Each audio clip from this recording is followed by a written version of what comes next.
This could all go horribly wrong at any minute. And the rubber chicken says,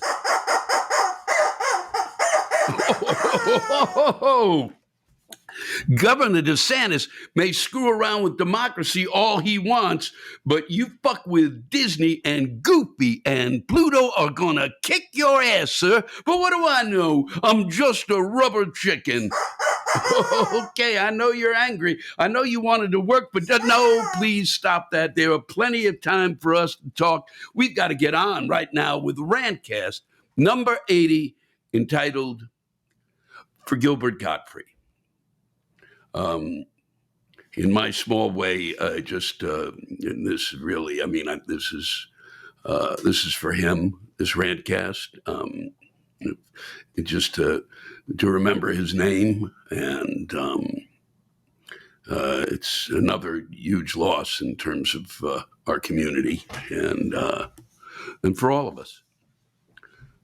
I was lucky enough to have Gilbert, get to know Gilbert, to spend time with him. I wouldn't say we were close friends, but we certainly enjoyed each other's company and had the great thing about being a comic is to have access to people who are just whose minds are just unbelievable when it comes to making making folks laugh, and we have direct access to that, and they're sitting in a room, and we hear things that would just that they couldn't handle. Gilbert Gilbert was a foul-mouthed angel, in the same sense, not the same sense, but in his own fashion.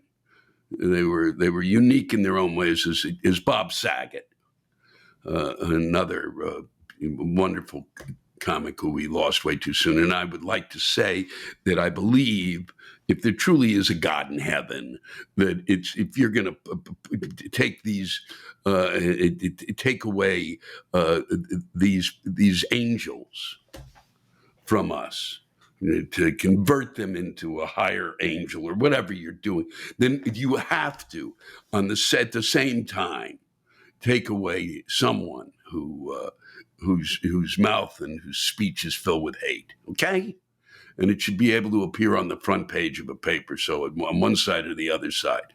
So we get a sense of balance here, because I don't see enough of it. And I'm not going to name names.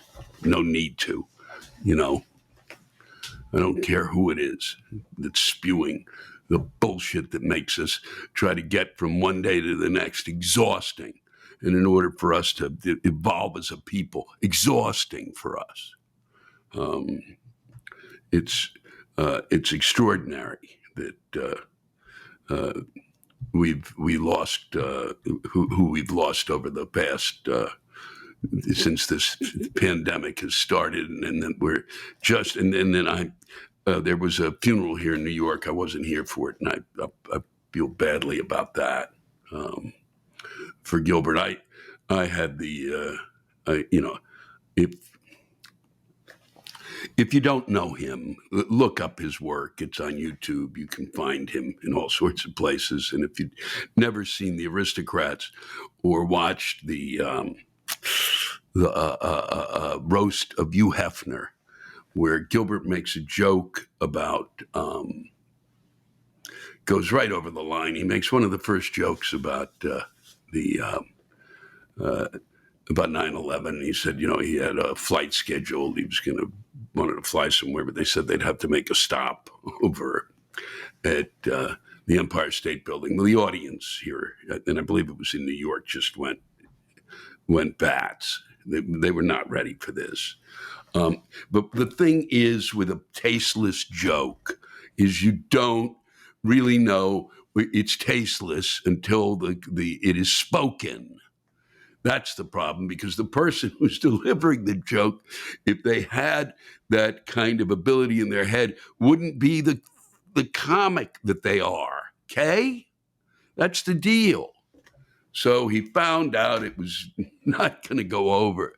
And it's like you get kicked in the stomach. I don't know how the reaction was with Gilbert, but his response was so quick, so smart, so fast that he went to the joke about the aristocrats. He had just dug the deepest hole ever that I've seen a comic do. There have been a number of nights where I've watched this kind of thing, but that was on an epic scale, being on Comedy Central and in front of really that goes it's Hugh Hefner, so it's the world. And then he comes back with the aristocrats joke and gets the audience back. It is a great lesson in comedy, and he was always seen as crossing that line, and I learned a lot by watching him, and I learned a lot about what that line is. And a lot of the times, and I will say this again and again and again, that joke was not meant. That joke he was out there for everyone, but a lot of the stuff that they would yell about him, especially that he did jokes on Twitter about the tsunami, also considered tasteless, and were tasteless probably, but funny, sorry, but not to the Japanese. It was about the tsunami, and so not to them, understandably, and he lost his job, a major job, as the voice of the Aflac duck, and they could have kept that hidden. I don't. Or maybe Gilbert told the world that anyway, but they fired him from that. It was on Twitter. It was one of those cases where, we make the discovery, you put that out there, and then it's repeated. It was really meant to be for his audience, and we learn over time the lessons that social media teach us, that you don't have a private audience there. And if somebody grabs it, they will repeat it, and they will tell you it is absolutely tasteless, and will repeat the tasteless that they see. They will repeat what they see as tasteless a million times, and then go, "Who, see? Isn't it tasteless?" Oh, boy. I was lucky, too, to be able to see Gilbert before he was known, and it was at the Improv, which is literally around the corner from where I am now, and from where I worked at the West Bank. And I'd gone over there to just watch what it was like in a club. I had no interest in being a comic. I was doing comedy, but really had no interest in it. Had already auditioned at some clubs to learn more about it, but was so enraged by the processes to get into those clubs. And the advantage I felt that was being taken of me and others.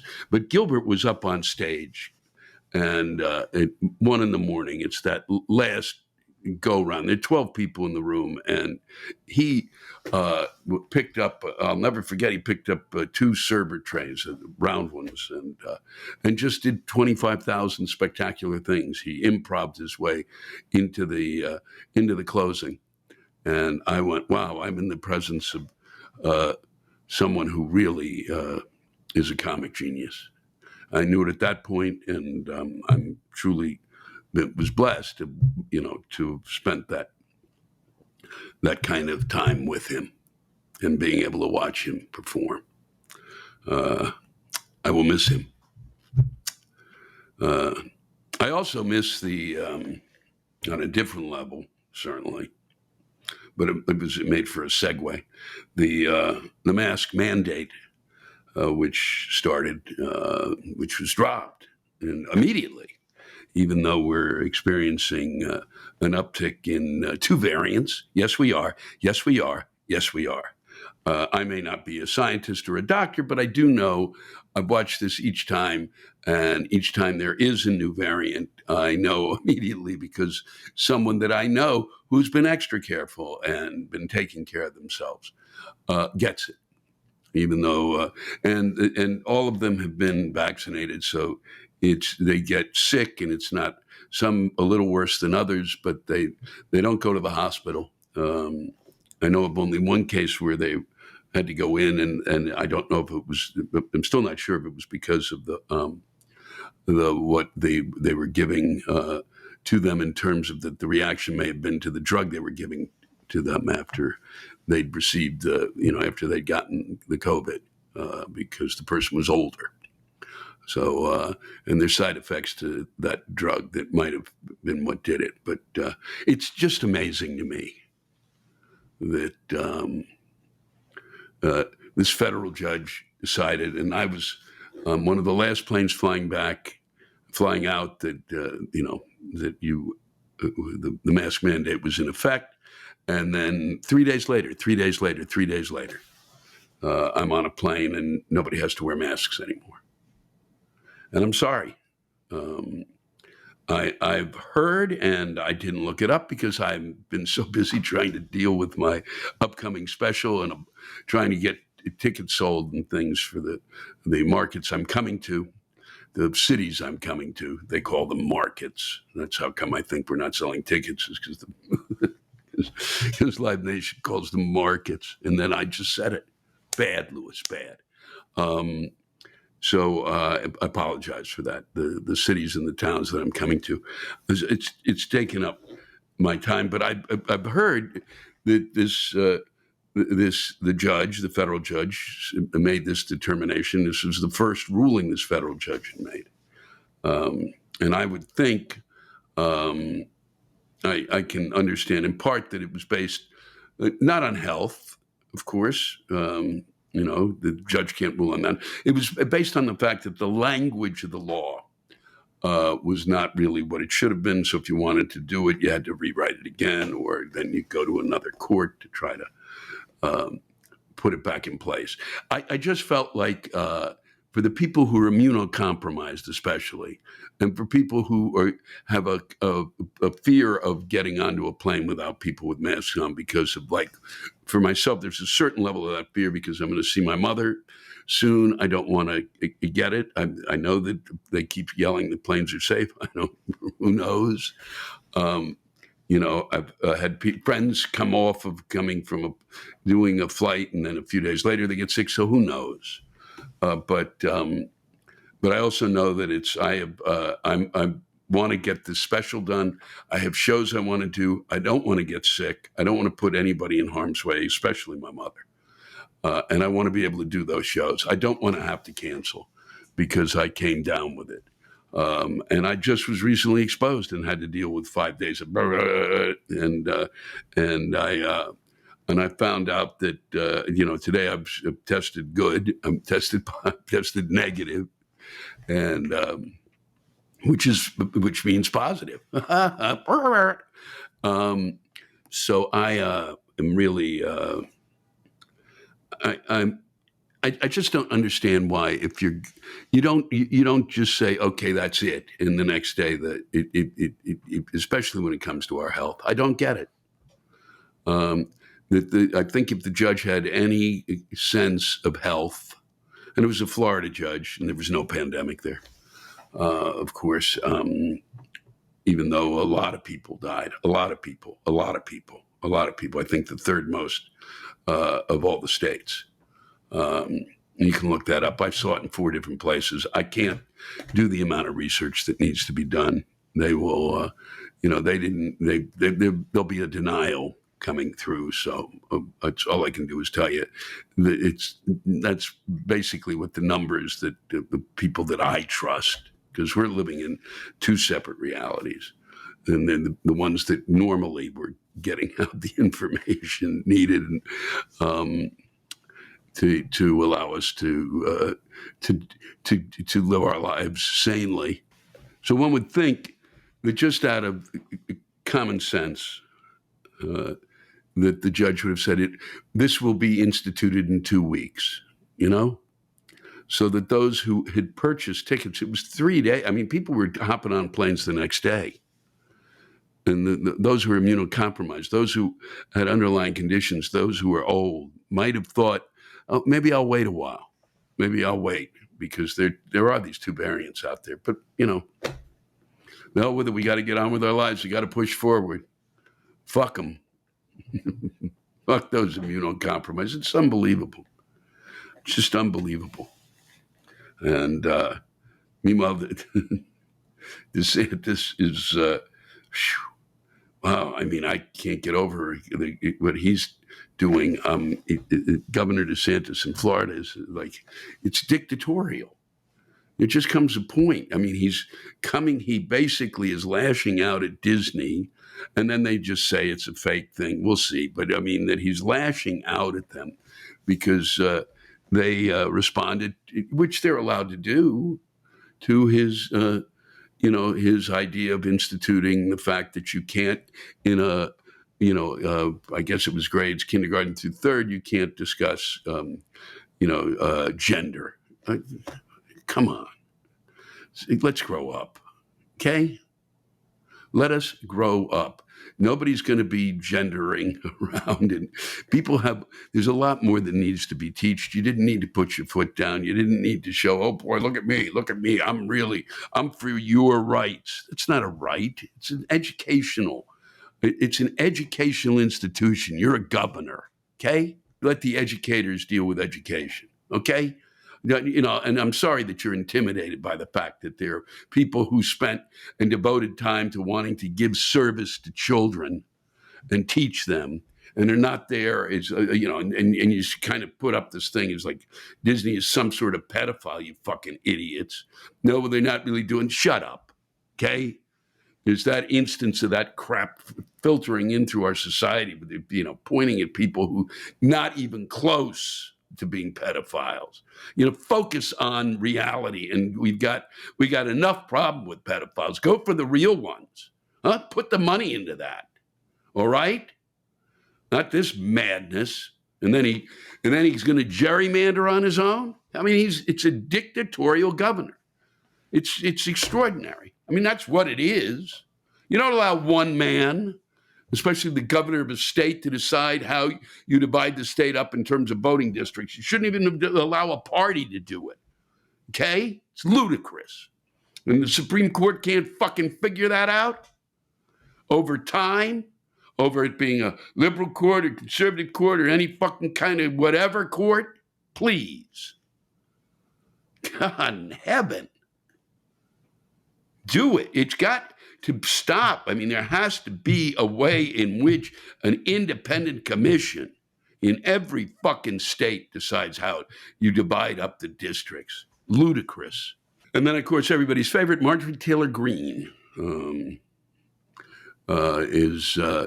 somebody's filed a suit saying, a number of people saying that she shouldn't be allowed to run because she was involved in the January 6th, insurrection, and it was tried to overthrow the government in some fashion, or certainly in terms of voting, and they've taken her to court. She was on the stand, and she couldn't remember anything. Did you say this? Anything. Couldn't remember a thing. And then there's things that she tweeted out. She couldn't remember tweeting them out. Maybe, and this could be it, giving her the benefit of the doubt here, that COVID, she has COVIDity of the brain. That's what happened, that she caught it early, ran for office, and then started flapping her gums and saying shit that she can't even remember now. And she, because she's really moved on to a better tomorrow, because she's found out, I guess, that maybe it doesn't matter if she make more money if she's not in Congress. Okay. And the proof of that is Joe Biden, who just made only $600,000 last year, him and his wife, but paid $150,000 in taxes. Okay. Why don't you look at that for a moment, Elon Musk? Okay. $44 billion you're going to pay for, there's no need to tax him. $44 billion for Twitter. That's going to be a fun little thing to do now. Son of a bitch. And that's what we got. I've got one thing to read to you. Here's a little bit, two little pieces for you. One, a 21-year-old Chihuahua in Florida just recognized as the oldest dog alive by the Guinness Book of World Records. People can't believe how good he looks for his age. 21. Whew. I had a dog that had given up to my girlfriend at the time, her parents, and that dog lived to 18. Which I thought was pretty remarkable. But 21 and a Chihuahua, how would you know? I mean, Maybe it's because the person uses makeup on the Chihuahua. Who knows? But this one is the one really that's over the top. This is where you see that the far left, the far right have got to literally they should just put them have a cage match, not where they beat each other up, but they just sit in a cage and yell at each other, and not bother us.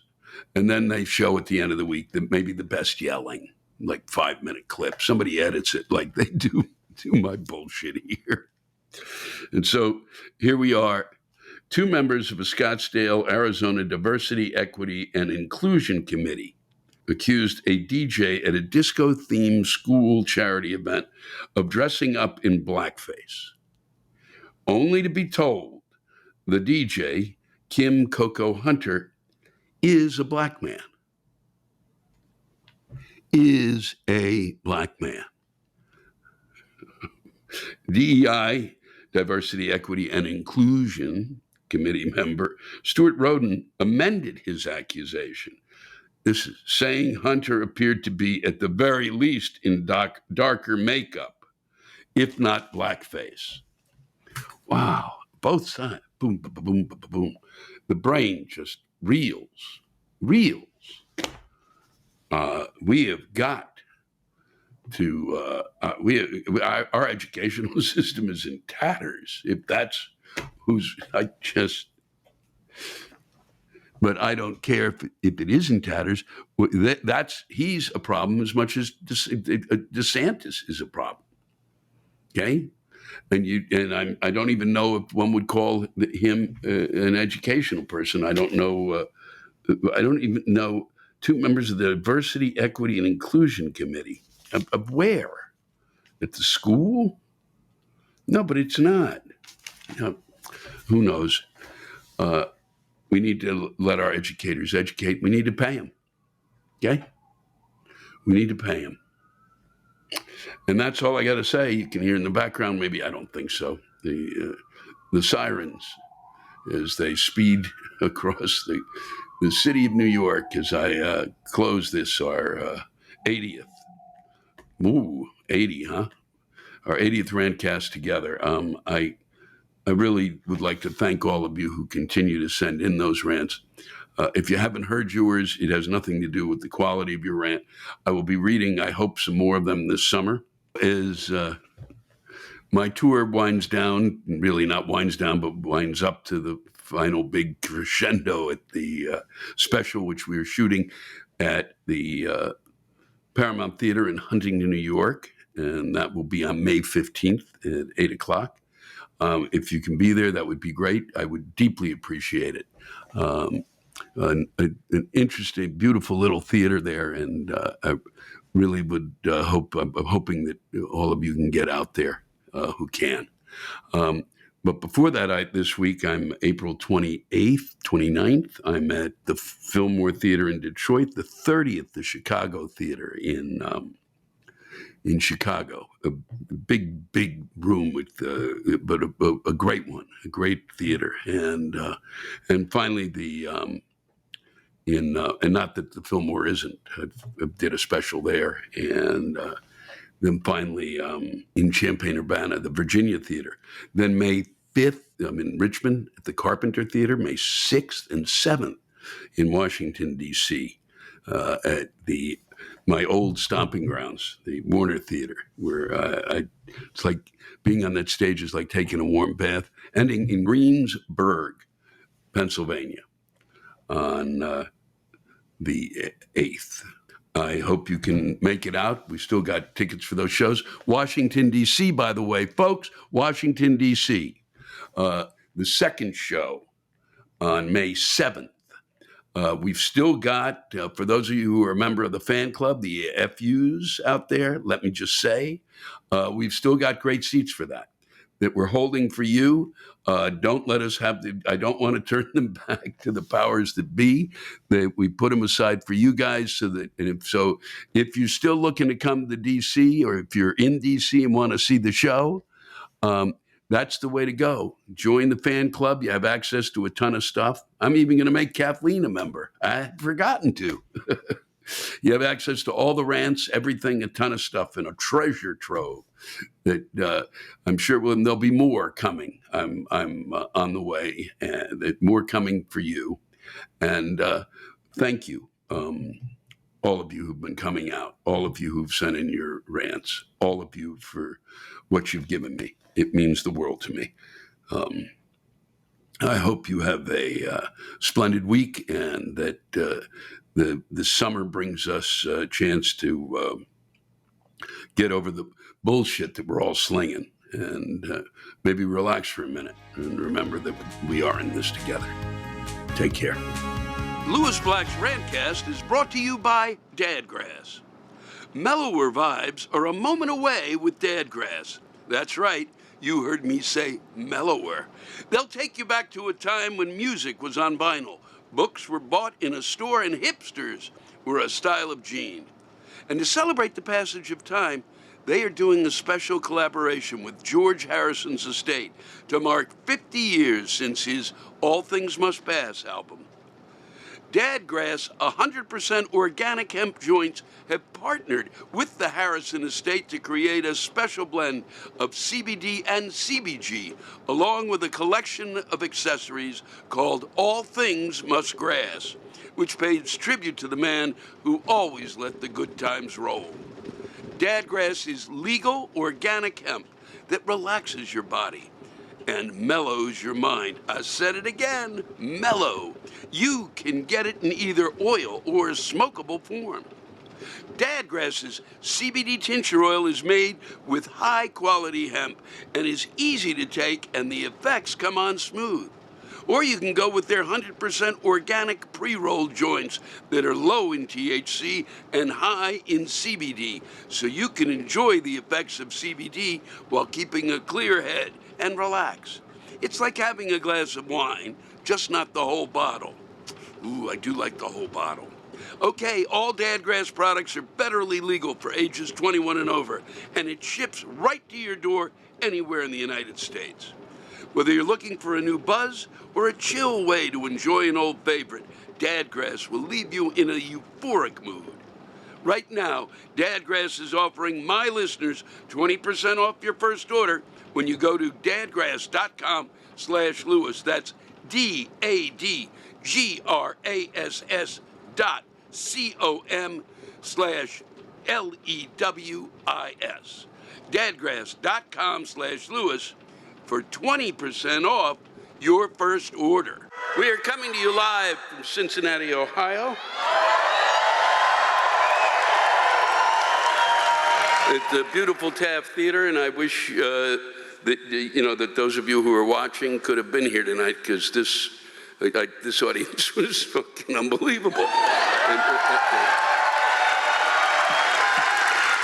And it was really, I didn't want to come back from my vacation, and now, fuck. Now they make me feel like working again. What a bunch of pricks. That's, for those of you who've not been to Cincinnati, it's kind of there's been a bit of a boom here. When I first came here, you know where I first appeared here? Years and years ago at a place it was a jazz club called Bentley's. And I was, yep, and that's why it's no longer here. Oh, 5 people who applauded. Did he say he was riding a Bentley? No. So but it goes way back, and then you have to go have the thing that separates Cincinnati in terms of makes you wonder is that they, and for years I've still considered it like, it's like the mystery of the Sphinx. What possesses these people to eat 5-way chili?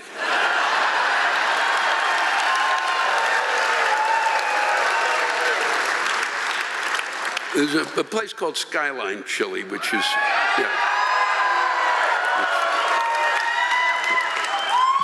and all I can say is fly here and try it. And tell me if I'm wrong. I think that they signed a pact.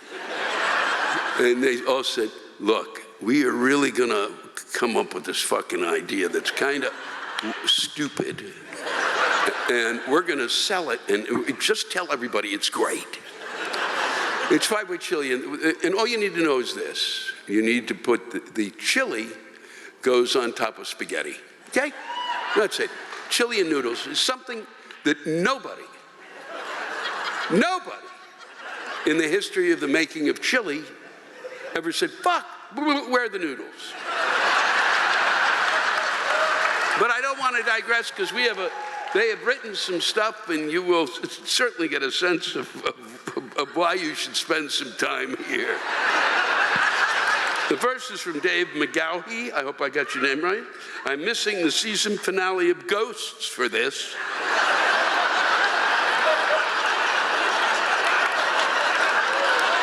Well, and I'm sorry, Dave.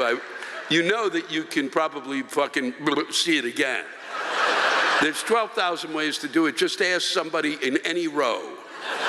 As you're leaving the theater, just turn to anyone and they will tell you how you'll be able to catch that series finale. But thank you for ripping yourself out of your home. I have watched Ghosts. I fucking have no clue as to how that show is on the air.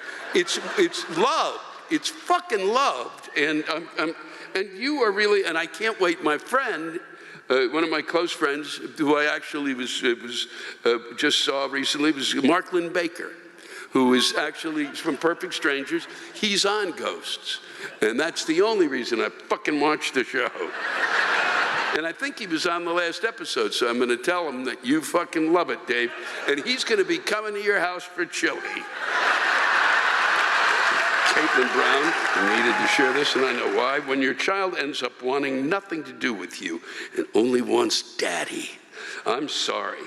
I only destroyed my body carrying you for 9 months and then put you out of my crotch with no meds, and what happens? The little shit only wants daddy. Going on 4 years now, and there's no credit where it's due.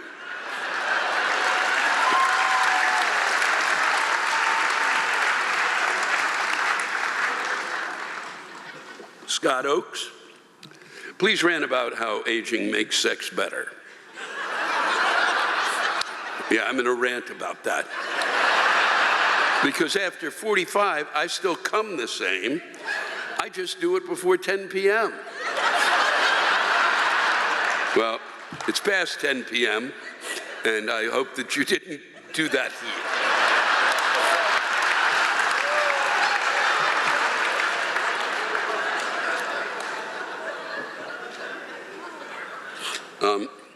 This is Rob Calvert. We have a few about their baseball team.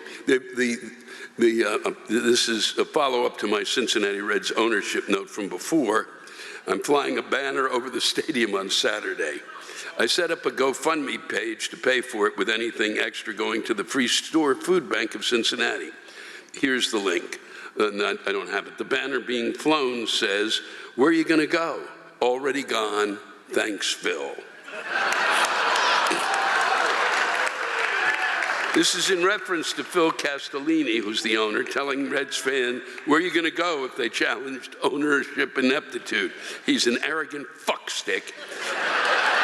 And I hope he's here tonight.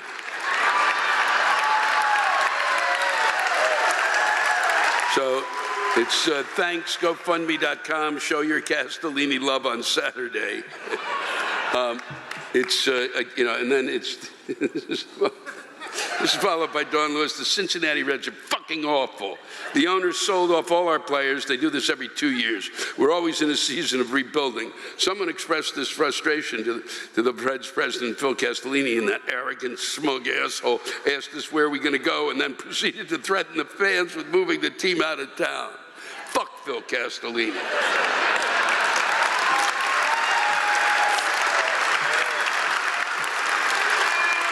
What's interesting is you can take my team, which blows on a different level, but sucks. We have pitchers. We actually have picked up a few pitchers who have no hands. That's it. Well, seriously. Price is very good. You know, seriously. Sometimes they can go maybe 2 or 3 pitches. No, it's fucking unbelievable. I'm the Baltimore Orioles. Okay. Yeah, good. Why don't we play each other and see who really is a piece of shit? Okay?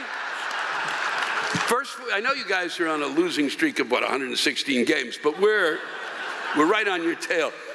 Our first 4 games, we scored 1 run in 36 innings. Okay, fucking, even like just sending somebody out with a fucking fly swatter could come up. You could combine our 2 teams and we'd still be, we wouldn't even be able to play minor league ball. Marissa Alexander Scott, I'm a veterinarian. This is unbelievable.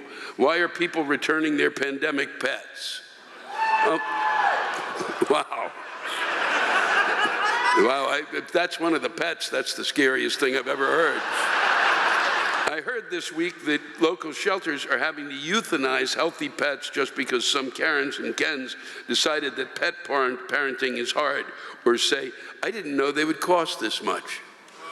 Wow, that's pandemic pets. Wow, son of a bitch. I had an imaginary pet. I did. I had an imaginary dog. The fuck ran away. Lisa Thrush, my boyfriend tried to sneak into your show in Cincinnati with a beer in his back pocket. Boy, that's thinking, huh? Got busted. I looked for another guy to take his ticket and sit next to me. They let him in anyway. Should I take him home or leave his ass searching for his beer in the trash can outside the Taft Theater? Yes, sirree, Bob. I think you know the answer. Okay, Angela Wright. For fuck's sake, why are people still wearing the face diapers? There are people here tonight with them as everywhere else. It's over. Take that shit off. You look like a retard. Okay. See, and I don't know. Here's part of the problem we deal with. When I deal with that somebody could write this just to hear me lose my fucking mind. And I get a lot of that. It's like called poking the bear. Okay? But if that's legitimate, I've talked about it in the act, I would continue to talk about it, okay? There are reasons people wear that mask, and you can't criticize them for wearing that mask, and there's no reason for that.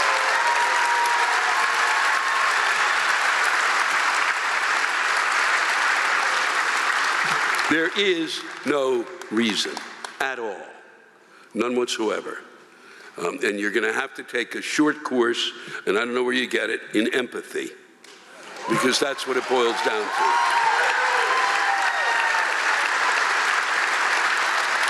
I have to see my mother. It's this simple. Whether you want to believe it or not, I believe that because I've watched people get sick over and over and over again, and I go to see my mother. My mother's 103. She got boosted. I'm going to see her in 2 weeks. When I get there, I wear the mask so that when I get there, I'm fucking sure I'm not sick. That's why I wear the mask.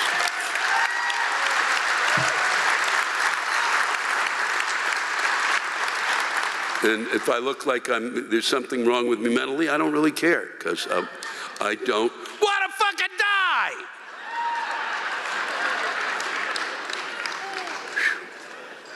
Wow, this is... See, Cincinnati's been having some problems, and they almost won that Super Bowl, and I'm serious, I was a big Joe Burrow fan. I'm a big, my team, and the lack of applause for the team is just appalling. Okay? Everyone in this room, you're too tired? Couldn't put your hand, no. Too late. I'd grown to love you, and now it's gone. My team is the Washington, I won't even call them what their name is. Their new name is even worse. The Commodes. And so I started tracking you guys. I love watching your team. I think they're terrific, and it was a pleasure. And I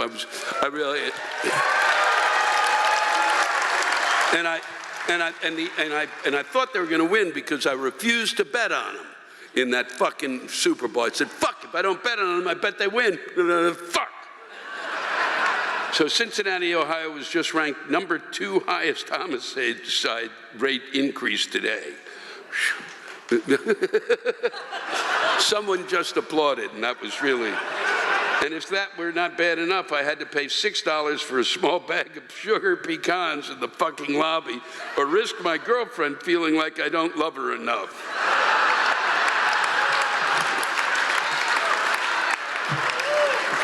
This is written by Steve Carell, which is just not true, but ends it with, as if I didn't love her enough, as if she isn't worth $6.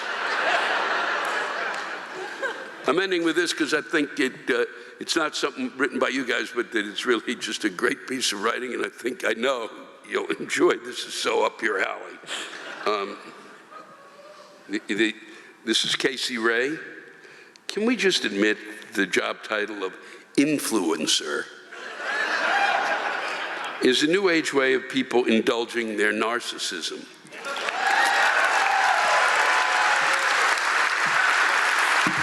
These people think that because they're attractive that I would give a single fuck about seeing pictures of them pretending to frolic in a field. It really is so bizarre that they live manufactured, fake, pseudo-celebrity lives. They hire professional photographs to take photos of them in different clothes on different streets and parks. And then they host Q&As like anyone gives a shit.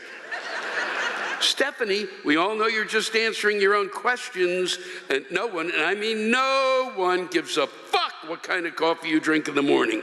People are dying, you narcissistic, ignorant twat.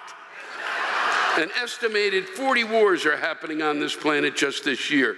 40 this year, and your contribution to the cosmos, to the great history of this humankind, is to film a video of yourself trying on hundreds of dollars of crop tops and pants from a child's sweatshop labor factory? Can you smell the sweat from their tiny, nimble little fingers? Your ancestors fought off war, famine, disease, and Mother Nature, the bad bitch herself, so that you could grow up to lip sync a Kardashian for 5 seconds and show discount codes for corporations. I hope you know your ancestors are weeping at your cringeworthy, horrendously stupid, and awkward to look at TikTok dance that you had to reshoot it 6 times because you couldn't even stay on beat.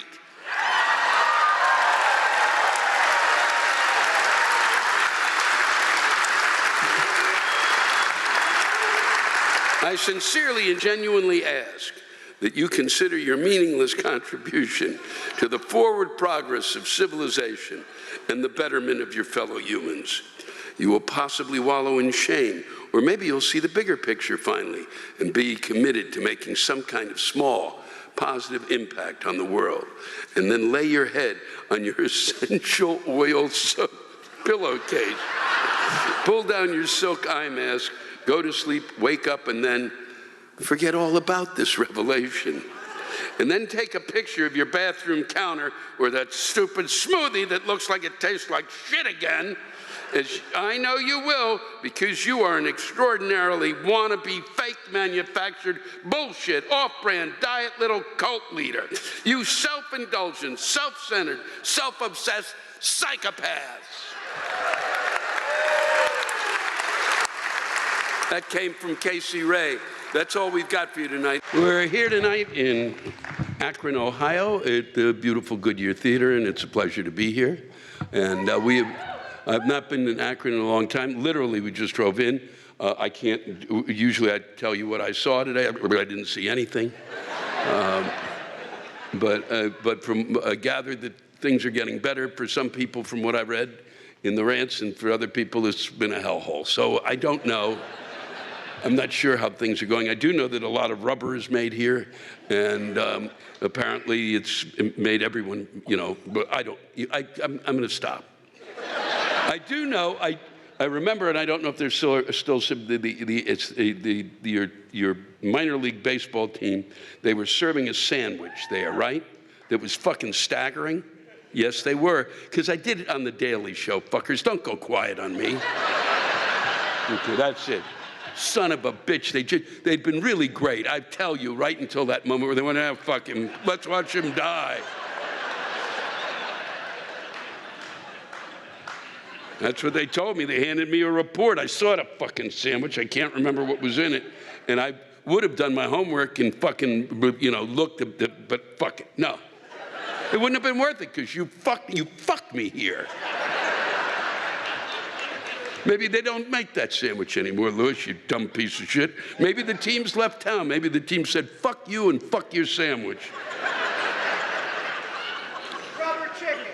Rubber chicken, yes, thank you. This goes to Aaron Daughterman. He said this: when I first heard Akron was the rubber city, I initially thought of condoms. Boy, was I wrong. Maybe if we were known for condom production, there might be a lot fewer degenerates roaming around this cesspond of a city and being a suck on resources. That's a delightful little thing, and nice for you. That went throughout the world, Aaron, throughout the world. And you've done a pretty good job of stopping people from moving here. I think that one, always nice to really begin with something like that, but I thought we should get it off, just get that off the table there. This is Andrew Mortensen. It appears the only way I can get out of the house alone without the wife or kid is to come to your Akron show. Because the wife doesn't find you to be funny at all. Claudia Castaneda, Mr. Black, I had a shitty day and was not feeling like leaving the house, but then I thought, fuck, I've got tickets to a show. I bought them a long time ago, and if there's someone that can make me laugh by only saying, fuck you, that be you. So here I am. Say, fuck you, Cece. Okay? Fuck you, Cece.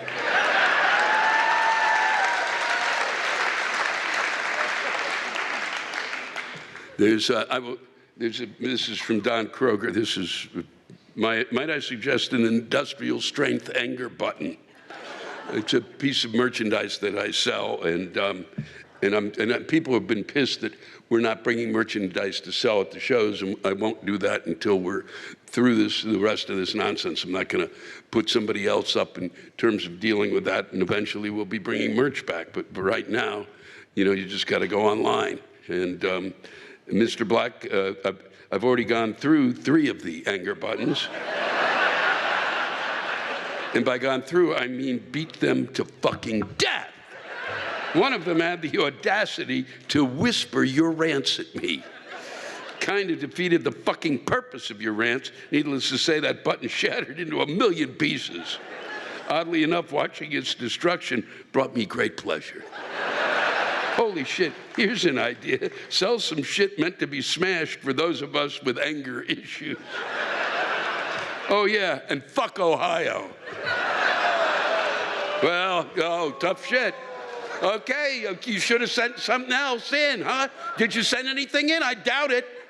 Okay, that's what you allow to come through. I say this constantly. Okay, he said fuck Ohio. What can I tell you? I'm not supposed to read it? Well. Yes. Yeah, I am. That's the deal. It's for people to get shit off their chest. And somehow Ohio has sat on his chest. John Houston. Hello, Lewis. Welcome to Ohio, home to one of the most corrupt and inept state legislatures in the country.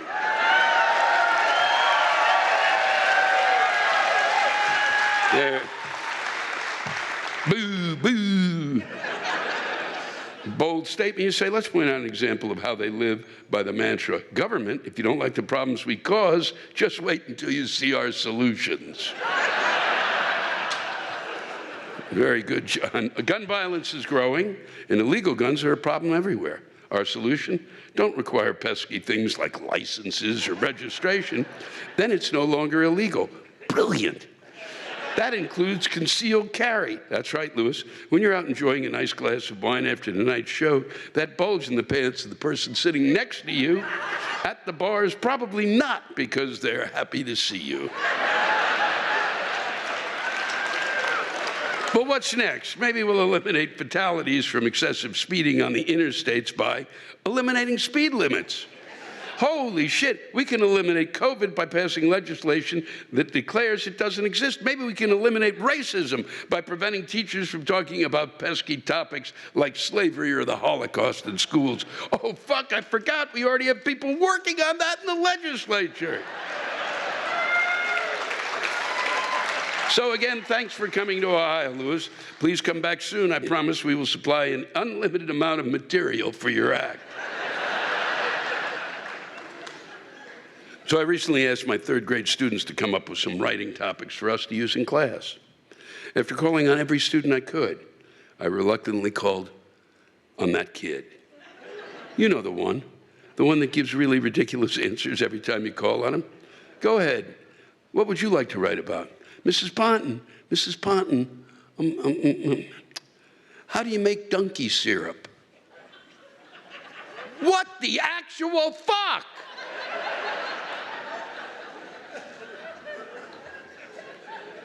I'm reading you this because this comes so far out of nowhere and is just a perfect time to read within the context of where we're at with spring kind of fucking us, you know. This is from Christopher Amadeo. Raindrops on roses, whiskers on kittens, bright copper kettles and warm woolen mittens. I hate your fucking holiday blow-up lawn decorations.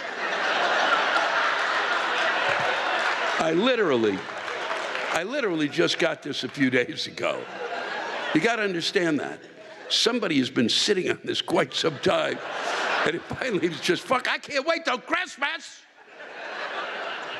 Don't misunderstand me. I love lights on houses and traditional lawn decor. But you lazy-ass redneck hillbilly NASCAR fans and your inflatable Frosties or Santa flying a fucking airplane can go fuck yourself. And what is more sacrilegious than an inflatable nativity scene, you couch potato fucks? You take 2 minutes to plug in your wannabe Macy's parade on your lawn, but never take 30 seconds to pick up your dog shit.